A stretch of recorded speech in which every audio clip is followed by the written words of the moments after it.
se han internalizado, entonces no se analizan mayormente, pero venimos señalando aquí en el programa siempre que las designaciones que se están realizando en el ámbito del Poder Judicial es siempre de personas que vienen de cumplir tareas en ámbitos del Poder Ejecutivo, ya sea desde la Fiscalía de Estado, de las asesorías letradas, desde puestos de cobertura de necesidades jurídicas que tiene el Estado provincial. Y de esa manera, personas de confianza del gobierno de la provincia van, digamos, ocupando puestos claves en el desempeño en el funcionamiento del Poder Judicial. Eh, Excluyamos el caso digamos, de quienes son cabezas como de organismos como, por ejemplo, el procurador de la provincia, ¿no es cierto? Pero más allá de eso, todos los otros cargos están siendo ocupados siempre por personas que de una u otra manera tienen vinculación con el poder.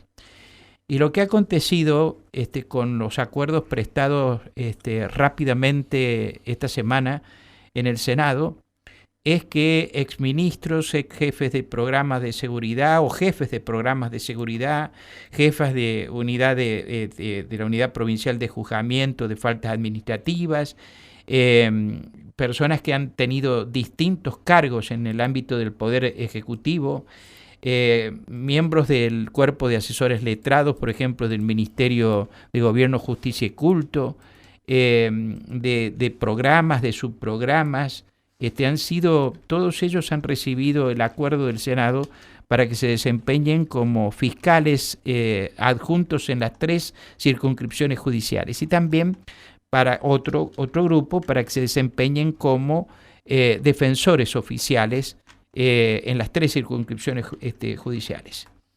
Nosotros veníamos incluso señalando a lo largo del tiempo que qué peligro había, digamos, para un ciudadano común, y por esto creemos que no había reacción mayor, de que la cabeza de un determinado poder esté siempre ocupada por gente del gobierno.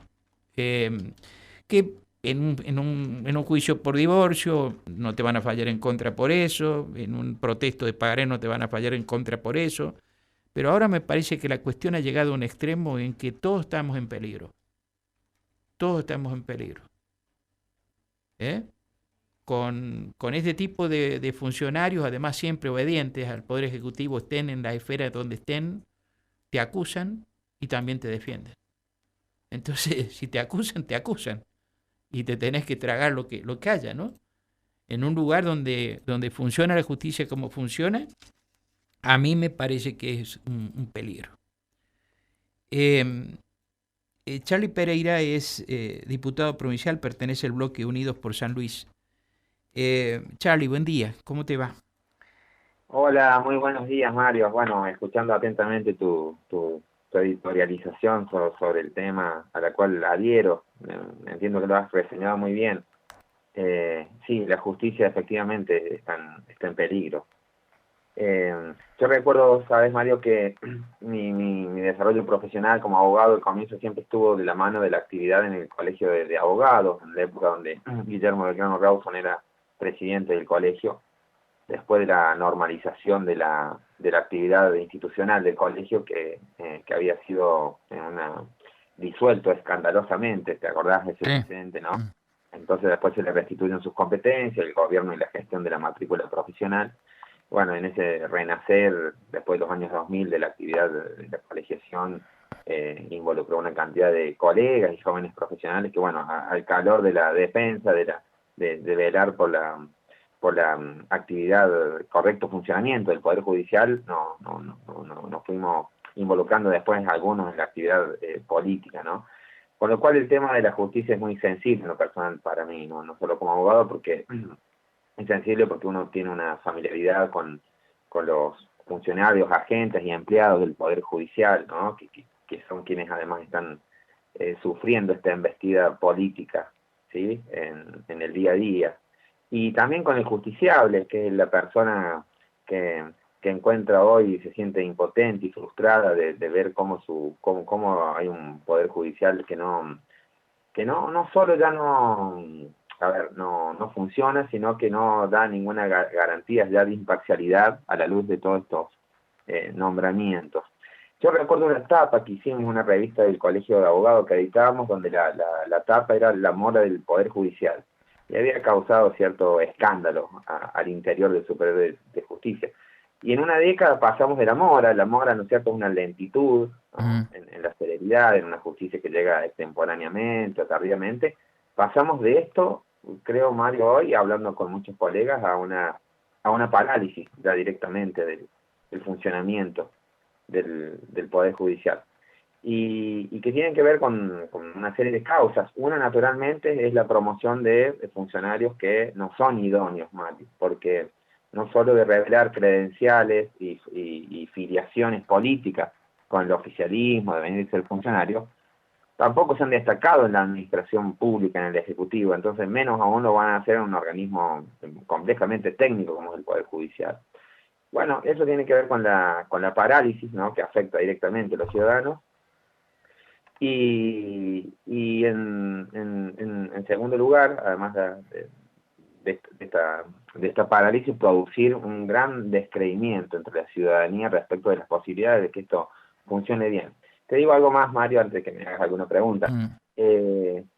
No es solo designar fiscales adjuntos, ¿no? Yo he tenido diálogo con los integrantes del gremio, del SIJUPU, y la verdad es que lo que hay es hay 70 empleados que han obtenido su jubilación, ¿no?, en su carrera, y que tampoco han sido designados ni hay convocatoria, o sea que por eso también están paralizados. No hay una dotación de recursos humanos para que las distintas unidades del Poder Judicial funcionen, ¿no? Así que por una doble vía todo conduce a la parálisis de esta gravedad y este peligro que señalabas vos. Mire, a mí hay varias cuestiones que me preocupan, obviamente, en el ámbito de la justicia. Una es el hecho de que, no pareciera que haya la independencia del poder que debe haber, del poder político, además de la ineficiencia en la función específica. Y una cuestión que me llama poderosamente la atención es la cantidad de quejas que hay de abogados de manera pública. Vos viste que hay muchos abogados que litigan en parte a través de los medios de comunicación, o en las redes sociales, ¿no?, quejándose del funcionamiento judicial, quejándose de determinados jueces. A veces los nombran, a veces no los nombran, pero uno los va viendo, los va identificando, y uno va al jurado de enjuiciamiento y no hay denuncias. Entonces uno dice, ¿cómo es esto que hay abogados que dicen que está en peligro, que hay jueces que o toman decisiones equivocadas o tienen criterios peligrosos para el ordenamiento jurídico, o que desconocen el derecho y que no son objeto de denuncia en el jury de enjuiciamiento? Nos vivimos quejando del funcionamiento de la justicia, pero el jury no produce, en el jury no hay denuncia. Entonces uno dice, pero entonces ¿cómo está funcionando esto? Y con esta situación, a mí habrá personas que son muy honorables de todas las que están designando, y uno podría decirla que todos, pero también si los han designado y vienen de las funciones que vienen, yo tengo derecho a pensar que no van a ser tan independientes en el desempeño de su función. Y entonces digo, bueno, perfecto, ya nos están atacando algunos periodistas desde la televisión y desde las radios del poder. Una cuestión que no estaban haciendo, ahora la han empezado a hacer. Bueno, ¿qué falta entonces para que, si somos levemente molestos, promuevan que algunos de estos fiscales nos armen alguna causa? O que uno, creyendo que porque no tiene plata, por lo que fuere, o creyendo que está bien, va y pide que lo defiendan oficialmente, que le asignen un defensor oficial. ¿Qué pasa cuando uno ve determinado nivel de compromiso político? Esto es lo que a mí me pone en inseguridad. Y yo no creo que sea solamente yo el que está en inseguridad. Me parece que todos estamos en inseguridad. Sí. Mira, con respecto a lo que indica de estos cuestionamientos públicos que hacen algunos abogados o colegas, pero la falta de instanciación de denuncias a los magistrados tiene que ver con el escepticismo que hay con relación al funcionamiento del propio jurado de enjuiciamiento. Y yo estaba pensando esta mañana, y le voy a elevar la inquietud a los legisladores nacionales del espacio que integro, pero creo que hoy debemos considerar seriamente que del laberinto hay que salir por encima y que deberíamos analizar seriamente si no estamos de nuevo, como pasó en otras historias de gravedad institucional con relación a la justicia, si no estamos en condiciones de nuevo de instar un remedio federal como solución para lo que pasa con la justicia de San Luis. Voy a ser explícito, Sí, hablo de ¿pedí una una intervención? intervención federal respecto de uno de los poderes del Estado, que el último antecedente que hubo formalizado, recuerdo, creo que la autoría del mismo fue del senador Agúndez, Jorge Abunde, sí. ya hace el año, Mario, corregime, 2002, 2003. Antes. Bueno, después no logró formarse la voluntad política para digamos, accionar ese remedio, pero es de una gravedad lo que está pasando, es inédito. Yo creo que el término es obsceno, ¿no? Obsceno en la etimología tiene que ver con senium, con lodo, con lo impuro, con lo impúdico, ¿no? Con lo que no está limpio. Entonces, lo que está pasando hoy es obsceno y revela que hay una colonización del Poder Judicial por parte de los amigos de los hijos del poder.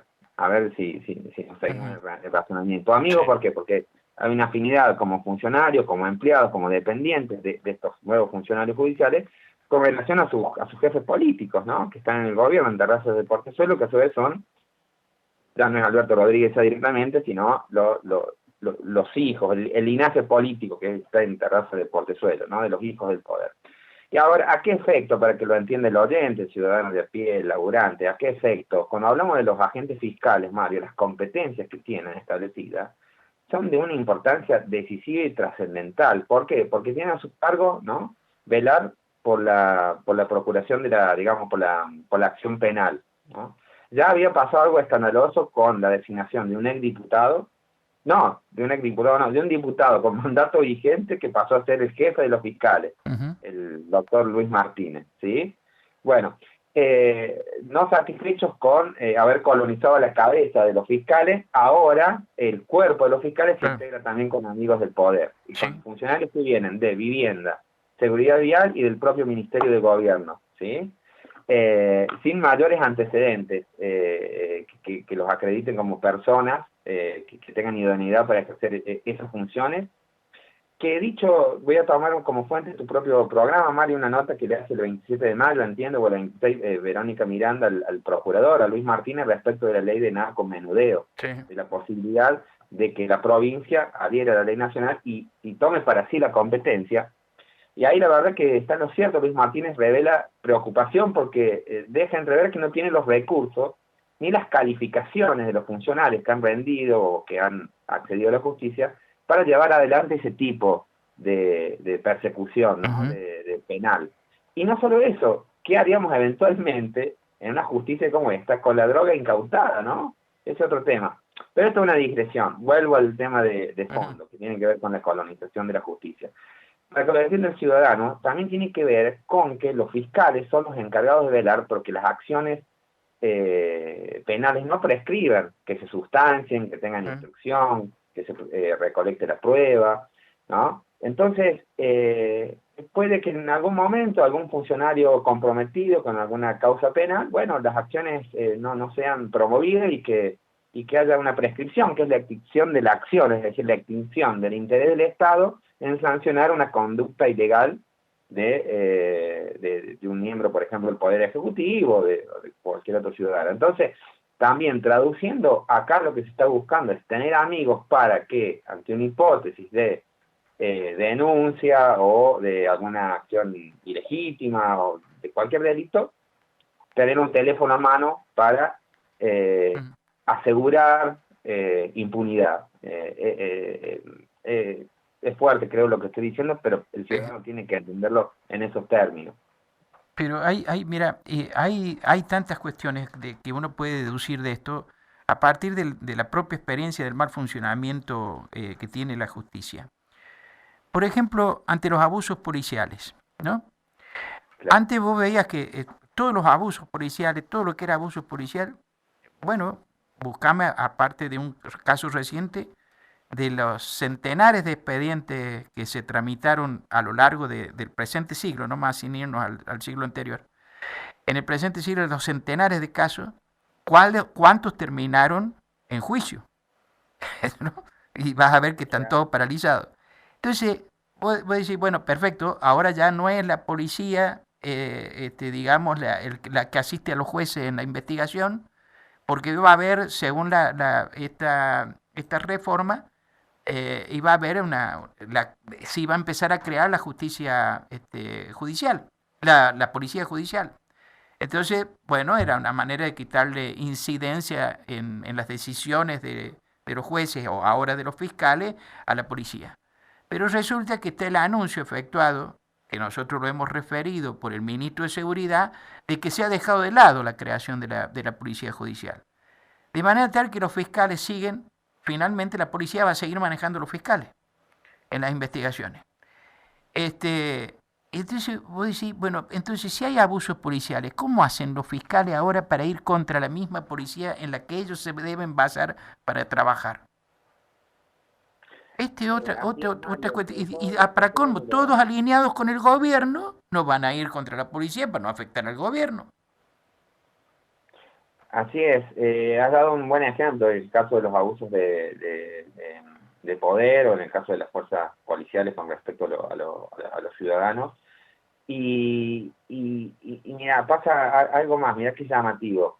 Firman un convenio para que migren personas sancionadas o con proceso de prisión preventiva o con condena de La Pampa a las cárceles de San Luis. Sí. Bueno, pero la dotación que tiene, por ejemplo, La Pampa, parece ser que es más eficaz en la persecución de delitos con una población, por lo menos en la primera circunscripción, 3 veces menor a la de San Luis, tiene un cuerpo de fiscal y de recursos humanos que es 3 veces superior a la que tenemos nosotros, ¿sí? Entonces, es decir, velan por el correcto funcionamiento del Ministerio Público en La Pampa, pero el producto de eso, que es a veces el castigo de prisión o reclusión, las condenas se cumplirían en San Luis, ¿sí? Paradójicamente. Y me decía otra cuestión que tiene que ver con la parálisis que afecta en el día a día al empleado judicial. Alrededor del 30% de los empleados judiciales, que son unos 1.200 en San Luis, están sus salarios por debajo del índice que establece el INDEC para proponer la canasta básica alimentaria o no ser pobre. Es decir, hay salarios en la justicia de 70.000 pesos. O sea, Mario, que hay toda una trama acá que conduce a que esto termine mal y salga mal, ¿no?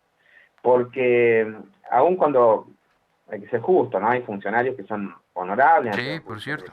también, pero fíjate cómo ven truncado, qué frustrante es la posibilidad de su ascenso, de su crecimiento profesional, por estos redazos que vienen del Poder Ejecutivo, de colocar y asignar a sus amigos, y más aún en un área tan sensible como es el Ministerio Público y los agentes fiscales. Así que eso, bueno, eso desalienta, Mario, todo tejido social, toda posibilidad de que haya un Poder Judicial independiente, profesional, una justicia ágil que garantice el acceso a la justicia de los más vulnerables. Entonces, bueno, estamos en una suerte de anomia al propio interior del cuerpo que debe velar por las normas. Una Charlie, anomia operativa mm, y legal. Charlie, muchas gracias por atenderme. Muchas gracias por estas reflexiones. Gracias, vamos a seguir muy preocupados y accionar. Y bueno, el ciudadano, creo, Mario, la respuesta cuando ya no hay mecanismos ¿no? Porque en los pesos y contrapesos que tiene la democracia en un sistema republicano, ya no hay garantía de eso, tenemos que pensar en otro tipo de soluciones, que desde luego es el voto y es la elección de nuestros magistrados, pero también San Luis como provincia integra una nación y tendremos que empezar a pensar en remedios federales para resolver esta situación. Gracias, buen día. Muchas Buen gracias. día. El diputado Carlos Pereira del bloque Unidos por San Luis estuvo esta mañana aquí en Nada Secreto en Radio Universidad. Vamos a la pausa y volvemos. En la radio también tu opinión importa.